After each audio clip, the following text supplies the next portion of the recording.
Hello, and welcome to the South Coast Artists Index, where artists, performers, and writers, as well as curators, directors, and supporters, anyone with ties to the creative community, drops by to introduce themselves to you. We'll talk about their beginnings, their vision, their passion, and so much more. The South Coast Artist Index podcast is brought to you in part by Heavenly Spirits, who invites you to celebrate the art of life and creative communities everywhere. Learn more at heavenlyspirits.com. This is Ron Fortier with another episode of the Artists Index, the South Coast Artists Index podcast. And we have a returning guest, which I'll let you find out all about them when they tell you all about themselves. And we'll take it from there. This is our first podcast of the year. It's been a crazy, upside-down, insane, I have to curb my swear enthusiasm year. And with that in mind, let's just roll into the show. Guest?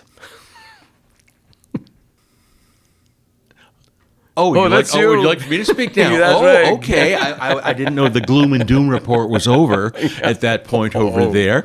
But I'm not feeling gloom and doom, man. I'm feeling great. Hey, I'm Jon Stetson. And spell your name. Stetson. And the first name is Jon, Jon.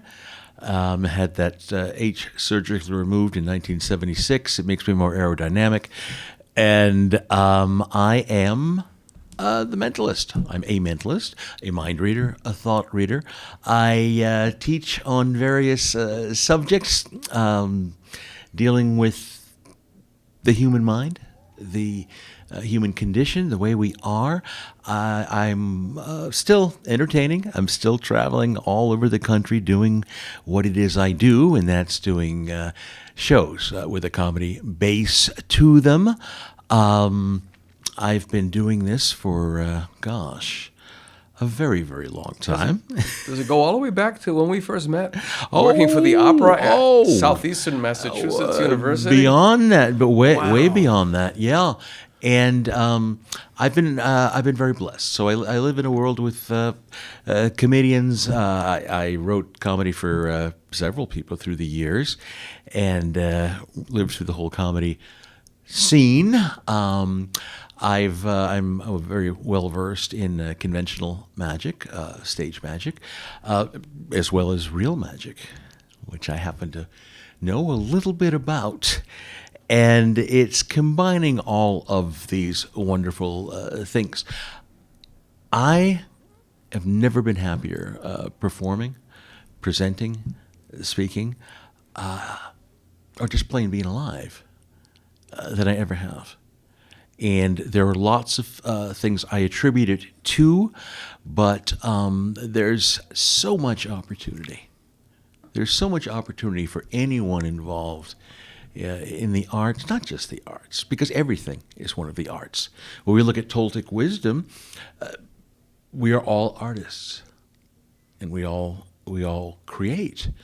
I'm very big on the Toltec teachings of Don Miguel Ruiz. I'm a disciple, and I'm pleased to say that I think we're going to be doing a little television project together soon, which is going to be very, very exciting, because he's one of those people, you walk into the room and you feel it.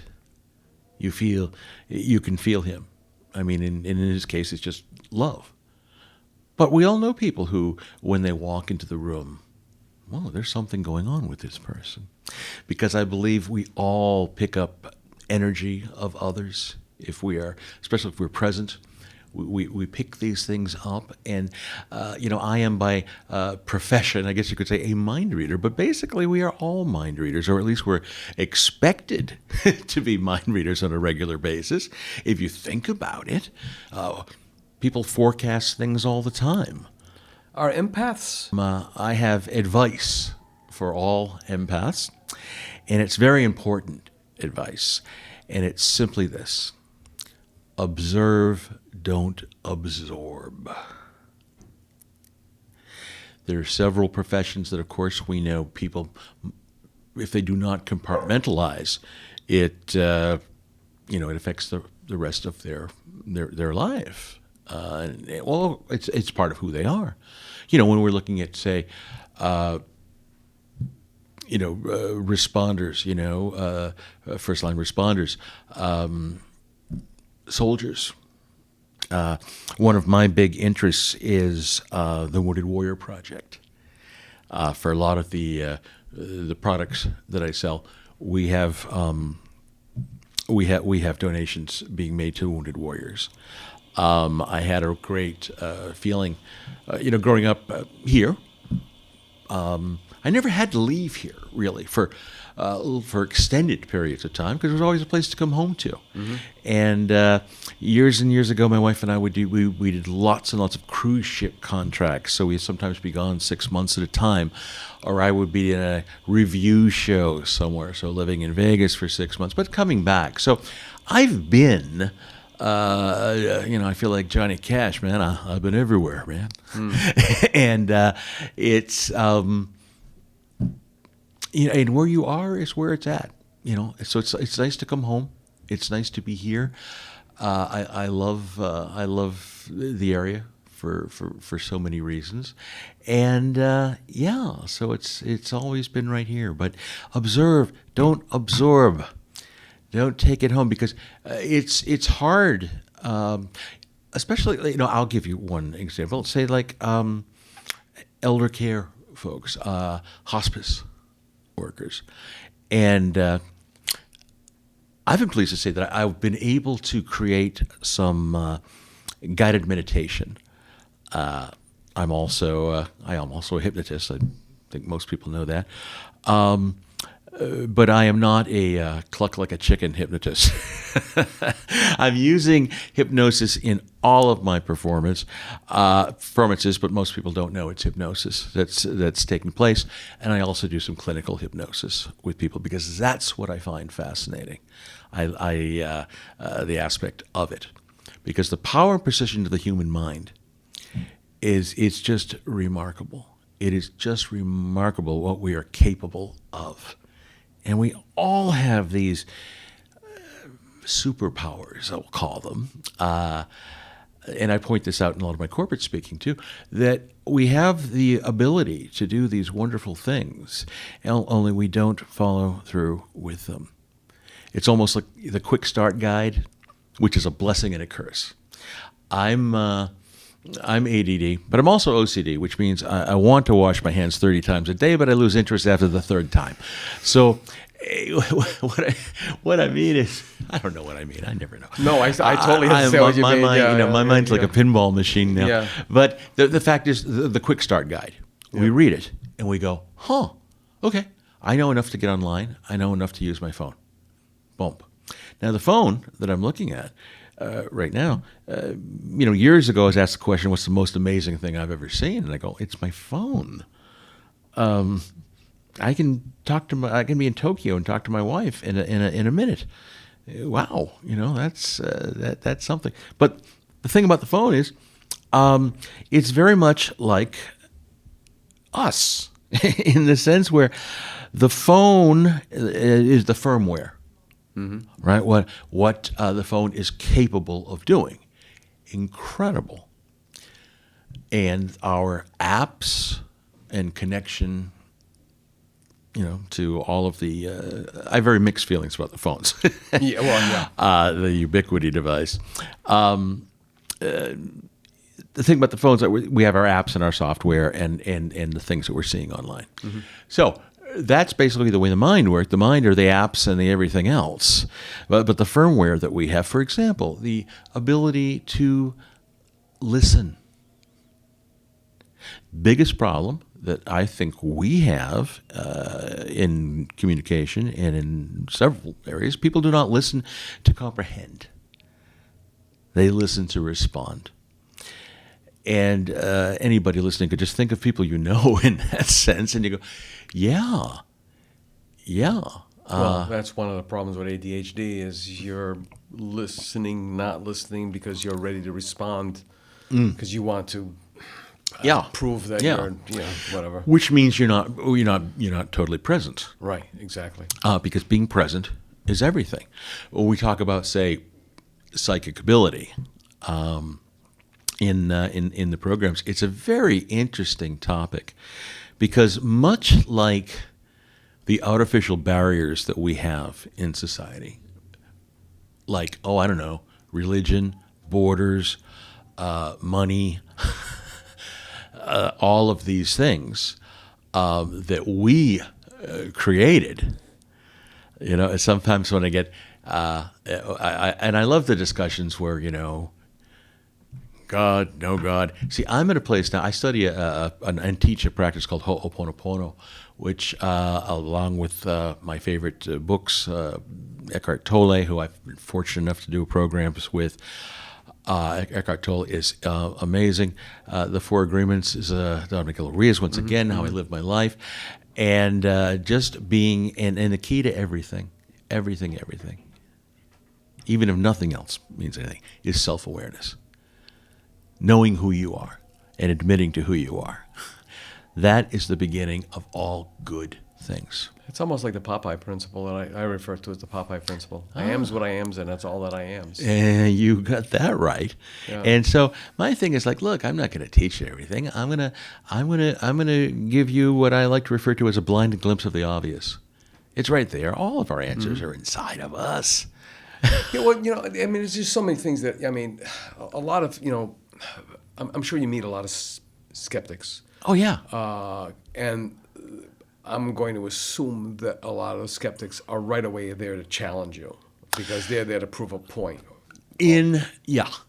Okay. Now, I'll just give you my view on that. I love skeptics, true skeptics, seekers of proof and truth.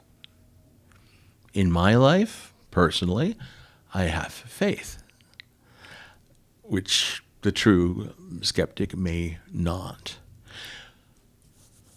But I loathe cynics who masquerade as skeptics. I'm a skeptic. No, you're kind of just a jerk. You're just a curmudgeon. You're just a close-minded jerk. Right. And it's funny when we talk about curmudgeons because we associate that with old. I was so blessed to have my grandfather till he was 100. Wow. And my wife one day says, "Oh gosh, we're so she loved him so much. She goes, we're so lucky that he's not one of those old guys who." Crotchety, got crotchety. Yeah. And I go, no, those guys were jerks when they were 25. They just got old. Yeah. I remember my father having some difficulties, Mm. towards the end. The long, horrible story of a perfectly healthy man, but medically mismanaged. Let's just keep it at that. And they put him on 2 antidepressants and antipsychotic. I remember meeting with a psychiatrist and trying to resolve everything, and he basically said, "Why is he on these things?" I said, "If you don't know, then I'm really afraid." But he had some behaviors, and some of them are like, not really acceptable. And he said, the true personality is at the core of all psychosis. So if you're a really great guy, like drunks, he explained to me drunks. Yeah. So if you're a really good person, you're going to be that slobbery fool who wants to kiss everybody and hug everybody. If you're a total jerk, okay, you're going to be a jerk amplified to the 10th degree, right? Exactly. And it even comes down to misdiagnosing the concept of being an alcoholic. I think, personally, I believe that we all might want to consider the fact that the drinking, the drugs, the overeating, the compulsion to buy stuff on Amazon, all of these things are symptoms of what's wrong. Okay, yeah. The true. I'm not going to blame a bottle of booze. Right. Yeah, it's that person. It's a symptom of what's wrong with them is falling into those kind of behaviors and things like that. So I feel that there's a real need to look beyond just the concept of it. As my practice as a painter, as I evolved from being an abstractionist and an abstract expressionist. With the intent of doing the impossible, because a good abstractionist paints nothing. These are some of my pieces in the studio. And it's a challenge to paint nothing because your brain right away, when I was teaching this course, is like, okay, we have this dot. It's just this dot in a field of white. Is it near or far? Is it large or small? We won't be able to tell until we make the second dot. Because as soon as we have that second dot, now we have contrast. Okay, and there's this woman named Robin Williams from, was it Arizona State? I don't know what she ever did to take off anybody in her department, but they made her create this course. It was graphic design for non-artists or non-designers. And she took on the task and created this incredible thing based on the acronym CRAP.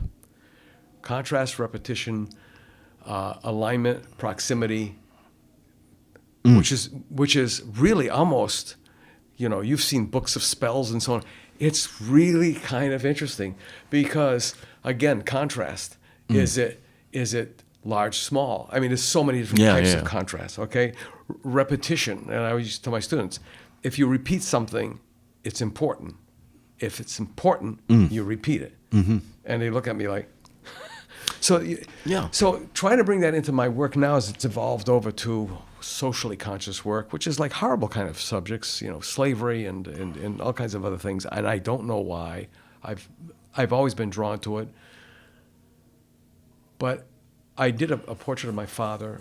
He was just probably turned 18. He was still in Canada, living on our family farm up there. And I don't know who took the photograph. It was found with his brother's possessions. He's standing there with a pitchfork in this hayfield. I know, I helped mow that hayfield. And he's just got this faraway look in his eye.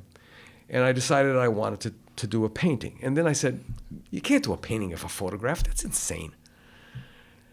Why do you want to do this? And I said, I don't know. It will reveal itself. And I found, as an artist, and then getting to the point, is this point of surrender, where you no longer, you've heard people have this, the duene, this when you are owned by something greater.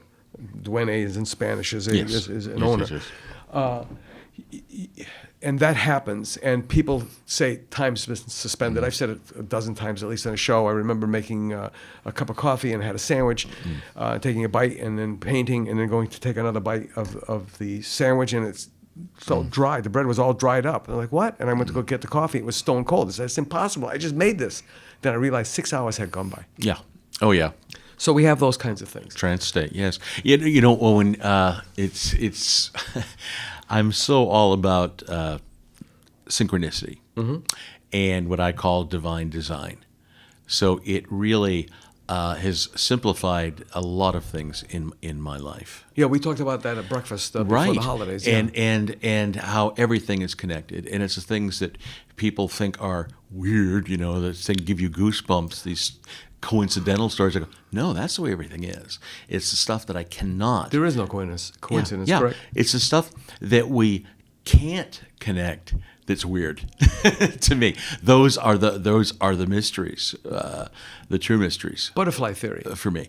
Yeah, and because whatever you do gets compounded one way or the other, and it does come around, right? Exactly. And when you were talking about the black dot, it made me laugh because when I share this Hawaiian practice of Ho'oponopono with people, oftentimes when I'm teaching that or doing a seminar on it, I start with a black dot in the center of the thing and asking everybody what they see, what it is.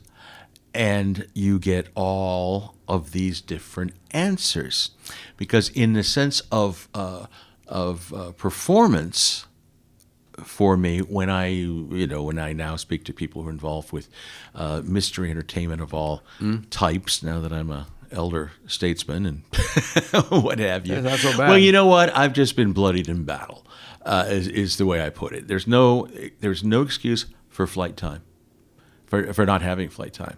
And flight time is the only way. It is the only way to be any good at anything is the flight time. The Malcolm Gladwell wrote the book about the 10,000 hours. Yeah. Right? I was just going to say This is the that's the concept. There's no substitute for it.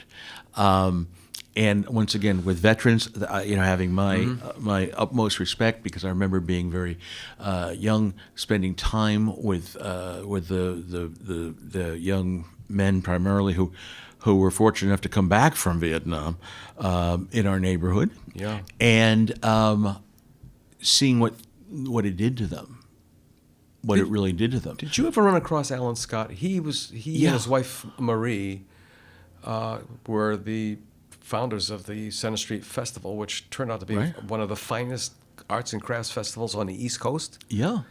He was my studio mate. He was an easel next to me at UMass. Oh, wow. So he would just start waxing, and I wouldn't say poetic, telling me about his Green Beret Special Forces experiences. And unfortunately, that came home to roost in the most horrible ways. Yeah. We'll have to talk about that at some other time. But well, the point that I'm making in this is, if I am doing one of my fun comedy base, we're going to have a blast programs that I've been doing forever and I love to do so much. Let's say there are 100 people in the room. There are 101 different programs or performances going on at that time. There's the one that each and every one of those people are watching, but they're watching it through their own lens. Everyone is having it's a joint experience. My goal is to bring people out of there every day. A term that was used to describe a show in the 1700s, I always loved: an evening's brush to sweep away care. A shared experience, being present. I can go into all of that.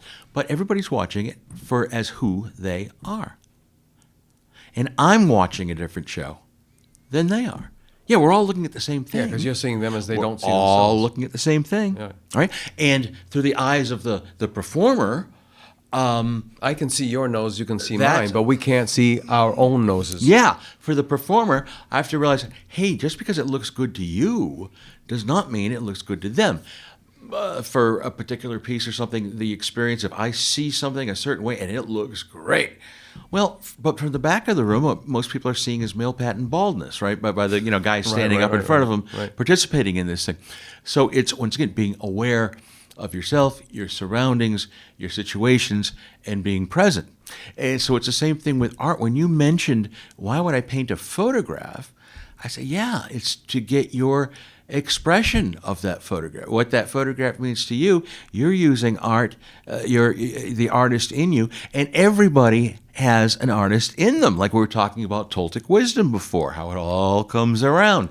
The divine design, our conversations, our everything. Right. That everyone is an artist.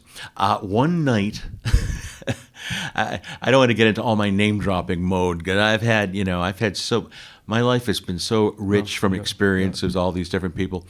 But Tony Curtis, at one point in his life, I was involved in a conversation. He goes, "You want to see if someone is an artist? Look at their bathroom. Look at their bathroom counter. Just look at the way things are arranged, the way things are. Yeah. Look at the way your house is arranged. Look at the way you live your life, the way you choose to live your life. It's all creativity, and it's all art, and it's all based on choices." Yeah. So I get when someone limits themselves, say, "Oh, I'm not an artist." I go, "No, everyone's an artist." The same thing when I do this program that I've had so much fun doing. It began in 1905. It wasn't me. The ladies only psychic party. This is a thing I do for women that is now turned into a little bit more of an empowerment program to allow people to realize the things they have inside them.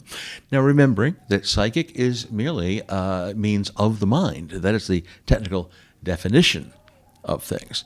And the concept of being intuitive, how to be intuitive, are the things that we go over, but yet it's all, we're laughing the entire time. But there are people who will cry sometimes based on revelations and things.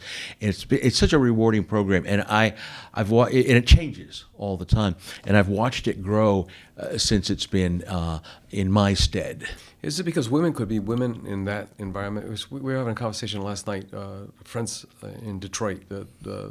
It's called the Afterglow. It's always the day after the Detroit Fine Arts Breakfast Club. It's a long story. Two guys started eating breakfast at his diner, an art buyer and an art dealer, and it just grew and grew and grew, and it's been over like 10 years or something, and it's become a phenomenon. They've gotten national press and such. But last night the conversation was about women artists specifically, and how the misogyny is still very, very present. And it's amazing how some women stood very, very firm in history, and thank God, because we would not know anything about them.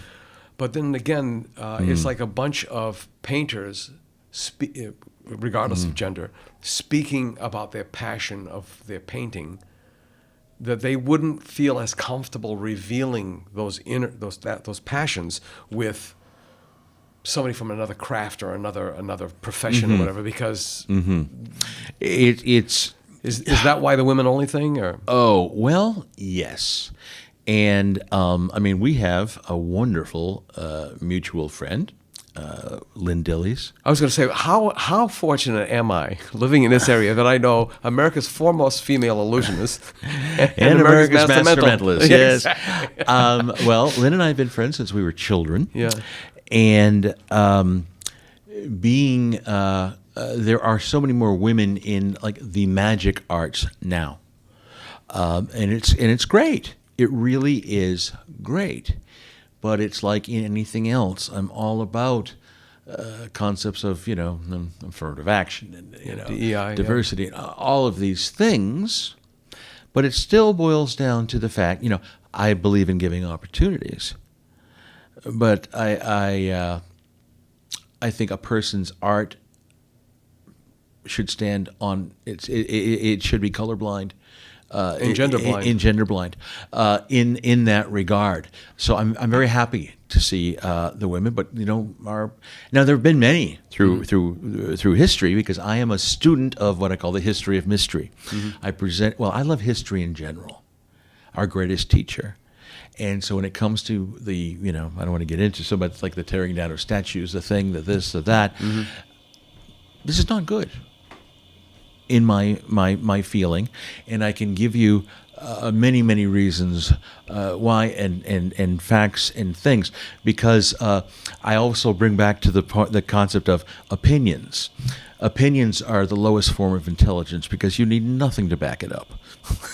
You just have to say something. And now in the age of our phones in our hand, we're reading this stuff, we're hearing this stuff, which also begs another interesting question: are you using your phone, or is your phone using you? Yeah. But that's another. Right. That's a whole other. That's a whole other thing. Yeah.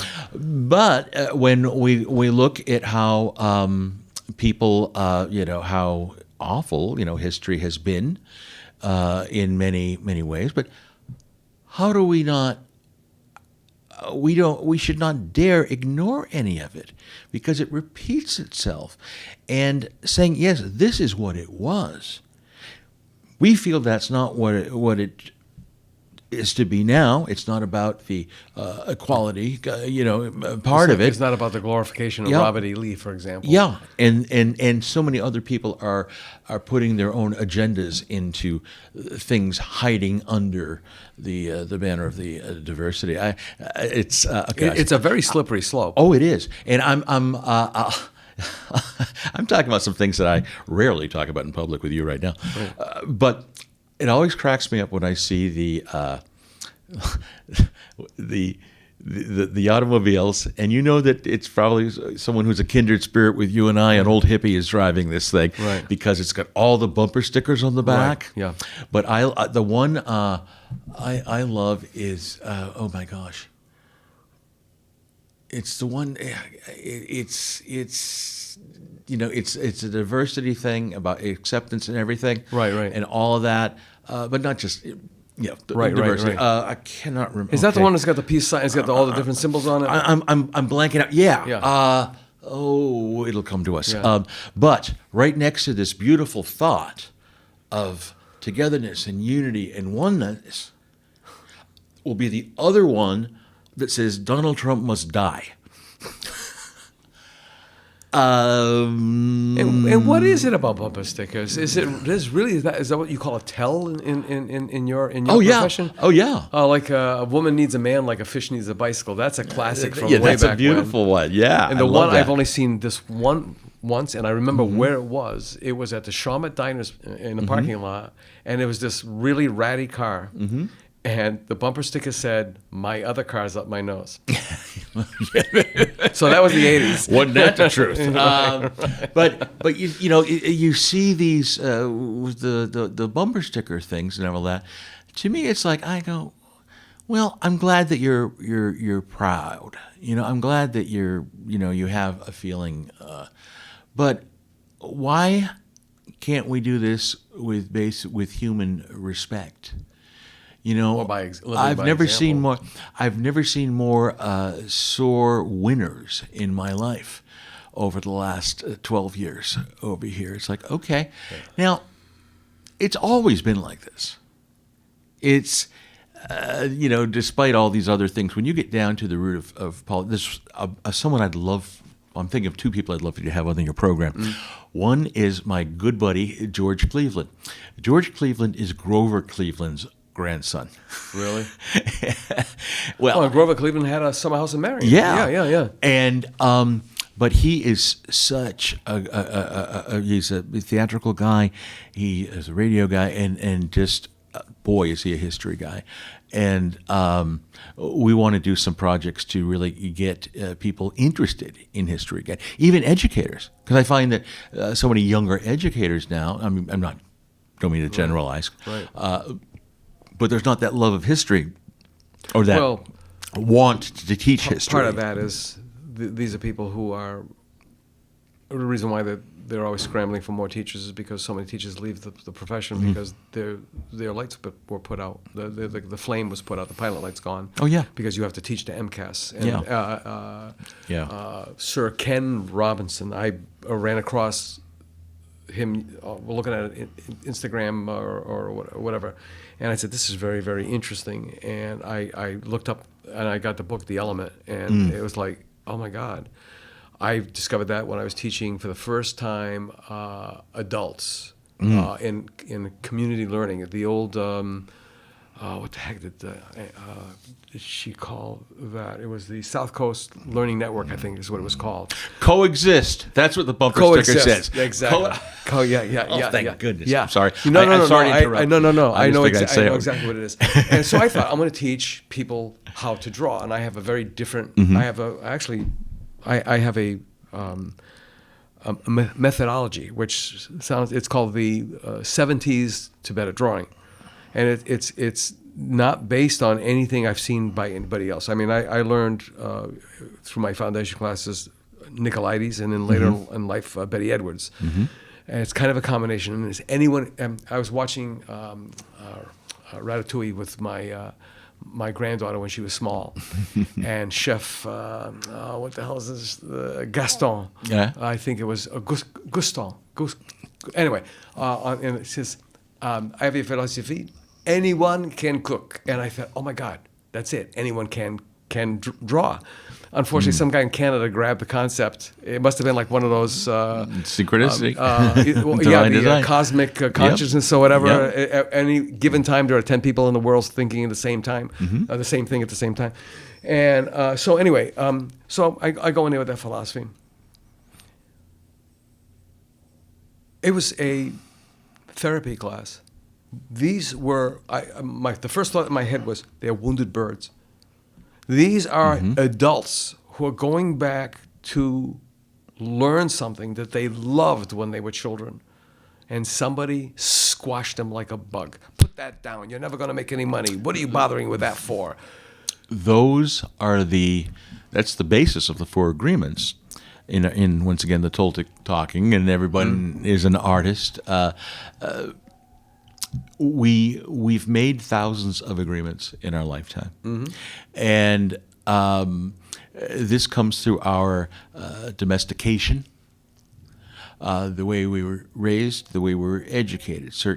I had one teacher, one music teacher who, just through the way she did her thing, made me stop and made me believe I had no ability musically.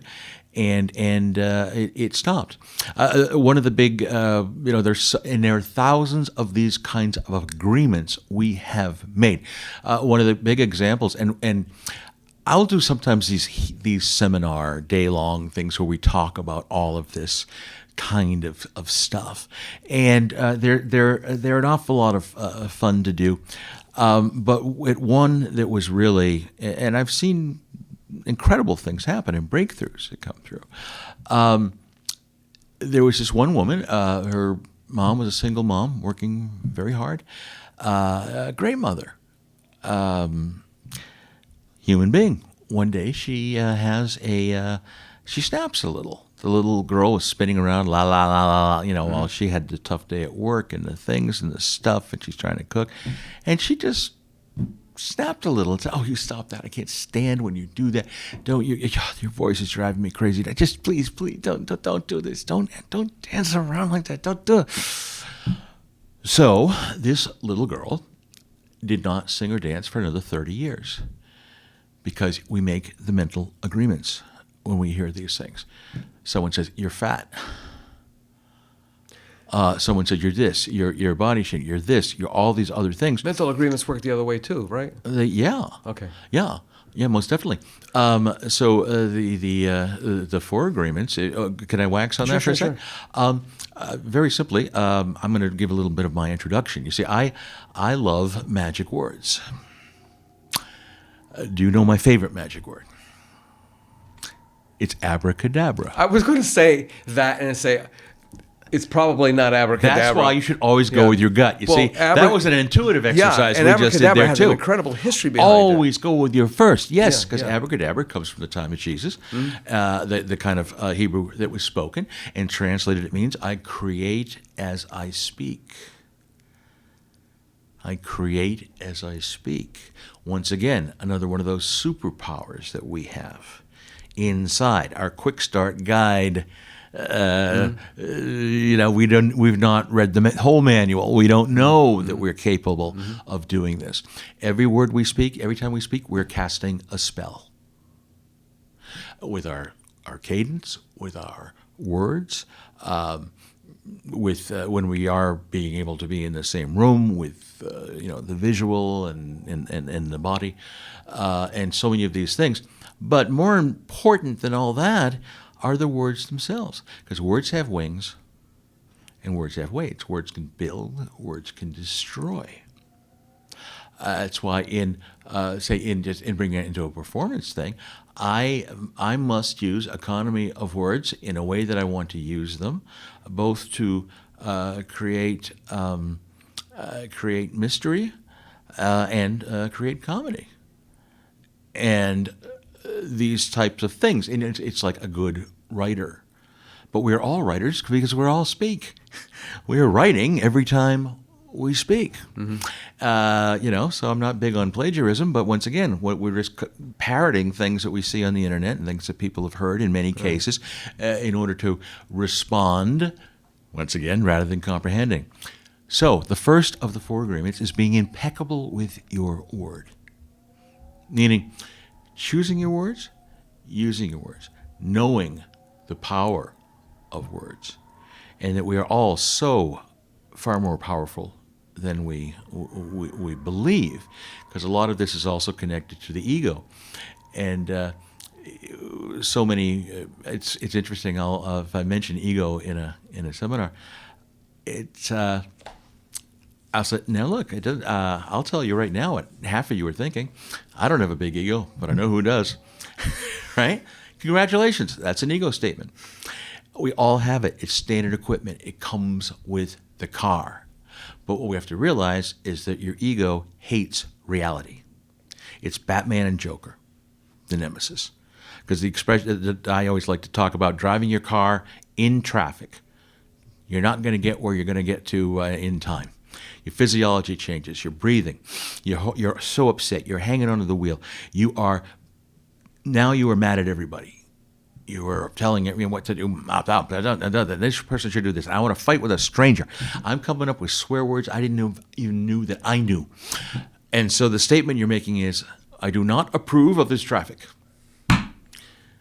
So, in essence, you are saying, I am morally superior to reality.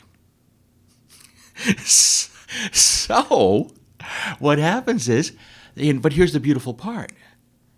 We have complete control over our response. Maybe not our initial reaction. I've been able to, and I've worked on this flawlessly for the last, not flawlessly, what I meant to say, give me a totally wrong word. I'm creating as I speak. I must remember that.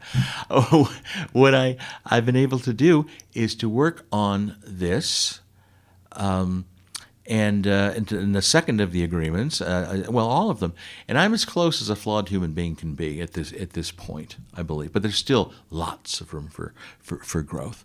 So it's recognizing the ego statement actually kills the ego statement. So it's the flow of ego there. When you realize, oh boy, that was an ego statement. All right, we're done. Second of the agreements is never take anything personally.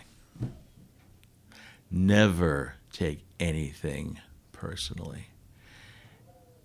People go, uh-oh, I'm out, man, I can't do that. Because so many of us, may for years, taking it personally, not realizing that it has nothing to do with you. It has everything to do with the person saying this, or the situation happening over there. And once again, that all falls into ego as well. I'm wearing glasses right now, so I'm looking at you through a lens. As people look through the lens of their experience, their life, their own poor self-esteem, their own, if it's not any good, if it's any good, why is it here? Which is another reason I'm liking what I'm seeing a lot of what's happening on South Coast, because there was always that, attitude, well, if it's here, it can't be any good, right? That actually, do you remember Cerule's? It was at the top of the whatever the name of that high rise was. It was one of the across from the old New Bedford Hotel. Yeah, and somebody said that was the finest Northern Italian cooking that you could get outside of the Boston. Yeah, North end of Boston. And people are like, well, if I want to get North end of Boston cooking, I'm going to go to North end of Boston. Yeah, and that kind of like and once again, it's just a reflection, I think, of people's poor self-esteem and unwillingness to have an open mind. And when you're present, like I have a couple friends through the years, and one of the things I really admired about them both, it was a comic, Rich Seisler especially. Everything he was doing was the greatest at that moment. This is the best cigar I've ever smoked. It's the best apple I've ever had. This is the best. And of course it is, because it's the one you're having now. And that's the way we should all be. Well, I feel we should all be, because we have that ability. Yeah. And wouldn't it be great to live that way? Yeah. I had an uncle who I'd say he'd laugh at the devil. And I remember him calling me up and saying, gee, it's been a while since we spoke. How you been? Blah, blah, blah. And I said, well, how have you been? And this is a guy who got drafted at the end of World War II, and no sooner did he let him out, he got drafted for Korea. So he went from the Army to the Navy. And he said, I'm dying of pancreatic cancer. I said, what? He said, yeah, well, that's all you need to know. How about you? Well, let's talk about you. I'm going to die. Yeah. And I found out that when he was in the Army, his unit was the first American personnel at Hiroshima. But his whole attitude was like, yeah. And I always think about that because, my Iberian side, let's call it that way, which is a little bit more emotionally tweaked. Yeah. Let me just finish with the last two agreements, and then I must tell you something that relates totally to what you just said. The third agreement is to never make assumptions. So I kind of, right now, the way I visualize things, because all this visualization, and for example, all hypnosis is self-hypnosis. I'm a hypnotist, but I can't hypnotize you. Yeah, Frank Santos couldn't either. He tried it 3 times. Junior or senior? Junior. Okay. Yeah. Okay. Yeah. He says some people just can't. Yeah, it's right. And especially once you get it in your mind that you can't, Yeah. now you're there. Yeah. It's like those discussions I have where I love where my life is now, because like on one side of the table, someone can say, okay, there's a God. Someone can say there's no God. And I can go, yeah, you're right.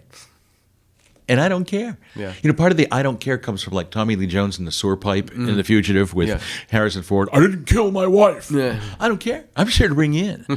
I mean, I care, but since I've been going, I don't care. Yeah. No. Yeah. I'm here to serve. I'm here to help. And yeah, it's like any healer. Healers don't heal you. They clear space in you to heal yourself. We have all this power that we don't realize, we don't utilize.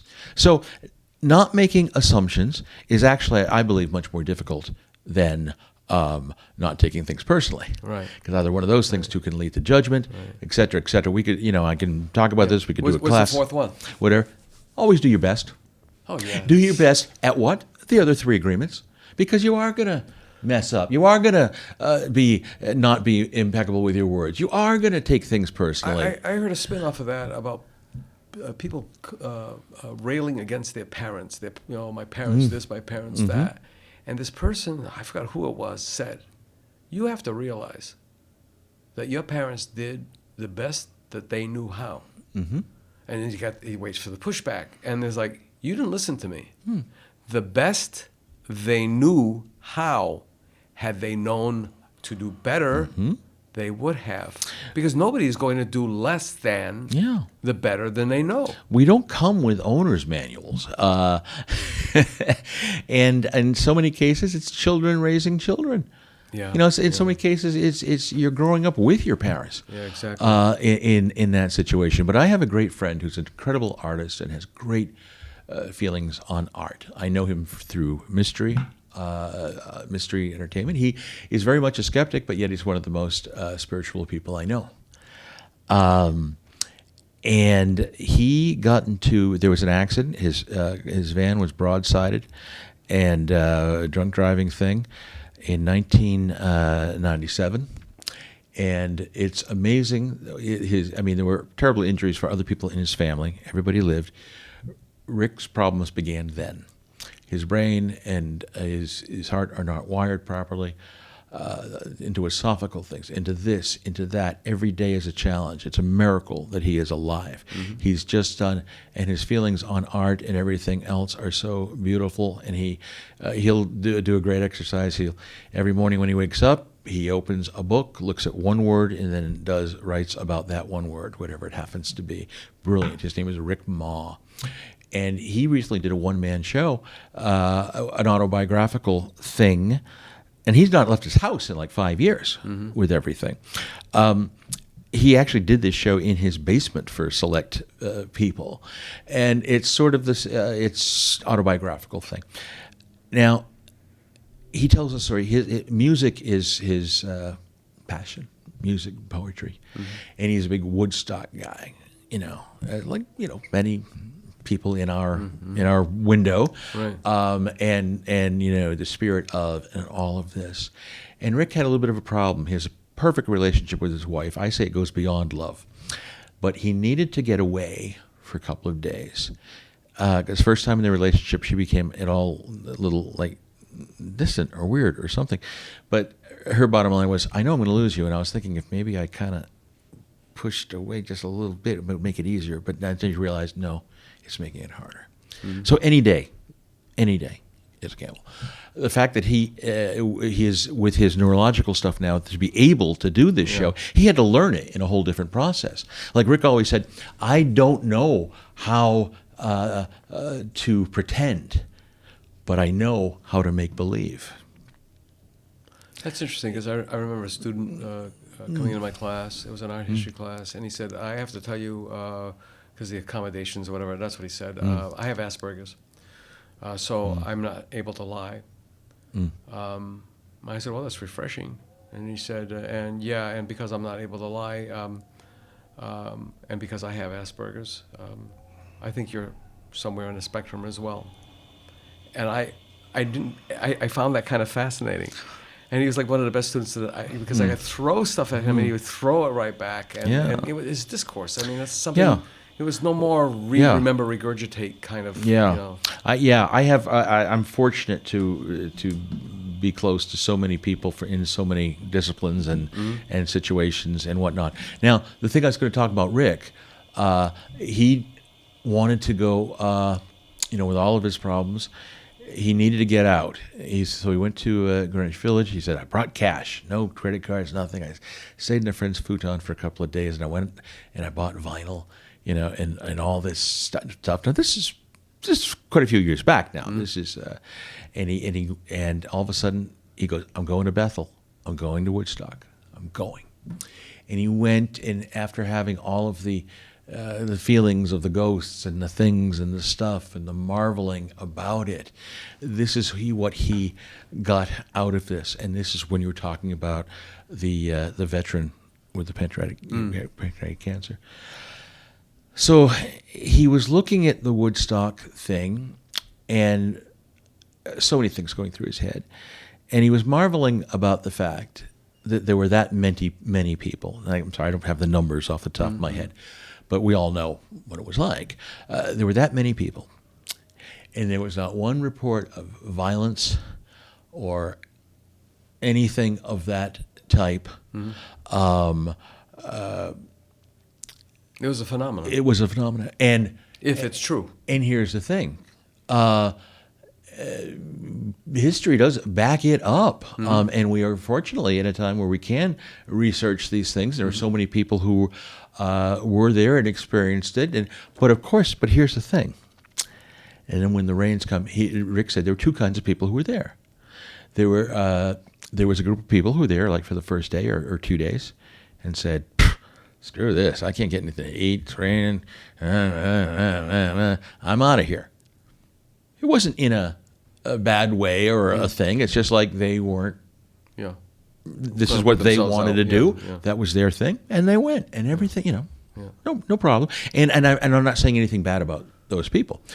However, he goes, then the rains really came, and people are waist deep in mud, and they were dancing and feeling the spirit of everything and who they are, and the fact that being a positive generation about everything and the concepts of all going through them, and here they are in this mud. They just surrendered to the situation. And so, mud. Yeah. Rick goes, his epiphany was, it's just mud. Yeah. His illness, the cancer that man had, it's just mud. So he had this epiphany, and it's like the only way this day could be better is if I can drive back home to Pittsburgh and see my wife and just hold her in my arms before midnight. And he got there just before, and he's just going, it's just mud. It's just mud. It's just mud. It's just mud. 2 days later, they're walking hands in hands in Barnes and Noble, and he has a stroke. And so when he's being revived, the person there said, "Oh, how are you, honey?" And he just looked up and goes, "It's just mud. It's just mud." Yeah. And you've said a word twice, and I can't let us end without saying it. We got to wrap this up. Yeah. The word is surrender. Surrender. That has been my key word for this past year. I've had a crazy up and down, wonderful, and yet sometimes terrifying, challenging year. And it's such a great place right now. But the key word is surrender, meaning surrender to the reality, and to realize that surrendering, or we could say acceptance. It's a complicated word. It's a word of strength and courage. Right. It is not a word of weakness. Yeah. It is not a word of failure. I get, in history, I get the surrender of Fort William Henry in my mind, where the British general keeping his head high, and it was just killing him. Yeah. But he surrendered because he knew it was the thing to do. He was accepting the reality and saving lives of many, many people and doing this whole thing. And just yesterday, the epiphany that came down on that, because I was talking about that in a phone seminar we were doing. That is, you cannot gain a victory unless you surrender. Yeah, that's true. That's true. Unless you surrender to everything that is. That's true. And being in the moment. We got to wrap this up. This has been fantastic, and it's also, I've said it several times. There are some people who come on a podcast and they're a page. They're a page, and that's good. I mean, it depends on their age and their experience and so on and so forth, and just their mental wiring system. There are other people who are a chapter, other people who are a complete book, and there's other people who are a complete set of encyclopedias.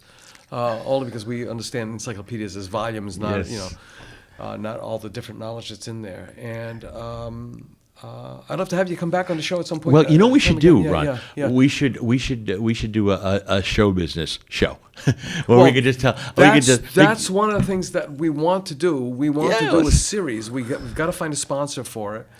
And do a series of podcast episodes specifically about performers from this area, because there's so many that people don't even realize have come out of this area. But I have so many. I'm so wealthy through experience of having dealt with all of these. I've had hundreds of teachers, hundreds. Well, like I said, I there's nobody I meet who cannot be my teacher. Right. But at the same time, being self-aware and being hip to yourself. I wrote something as a joke once, but then I realized, no, this is true. And I'd say my two moods. My two moods are namaste and I'll cut you. Yeah. Yeah, no, it's right? true. It's and true. that is the balance that we all go through. Right. Because we're all essentially good people. Yeah. We were all born perfect. We were all born at a place called zero. Yeah. And it's the data, the memory, the experience that forms us to be whoever, whoever we are. Yeah. Hitler was not born with clove hooves and all this kind of stuff. Yeah. He was a beautiful baby that was born. Yeah. But he was formed by environments and his domestication. Right. And again, breaking those agreements. Right. Yeah. Right. That's so true. Yeah.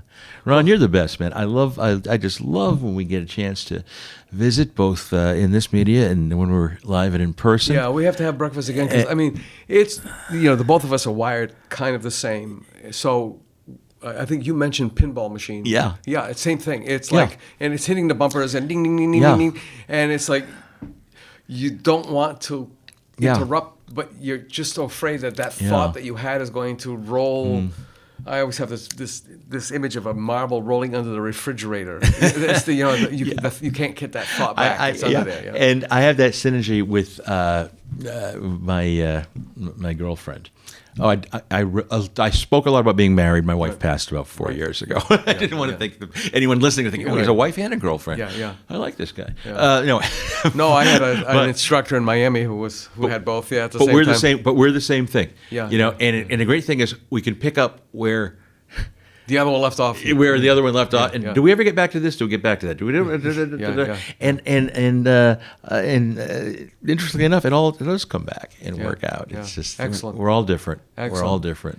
Thank you so much. Thank you. And folks, I hope you enjoyed that our latest episode with Jon Stetson, America's Master Mentalist. And I'd like to say, if you enjoy a lot of the things that we were talking about today, if you're at all curious, there's a Facebook group which is called the Stetson Circle.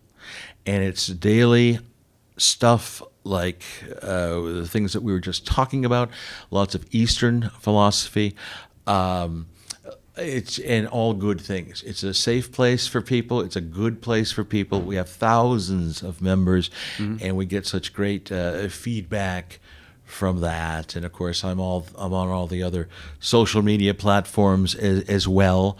One of the great things about the nature of my business is I do get to do a lot of these high-profile things, but I love which allows me to do things that I want to do.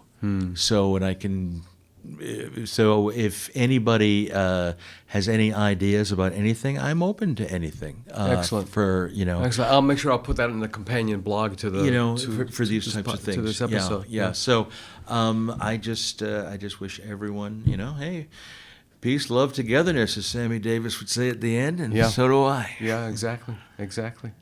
Well, thank you so much, Jon Stetson. Folks, thanks so much for following along with us. There's more to come this year, and with all that in mind, take care of yourself and be kind to others. Thanks so much. Bye-bye.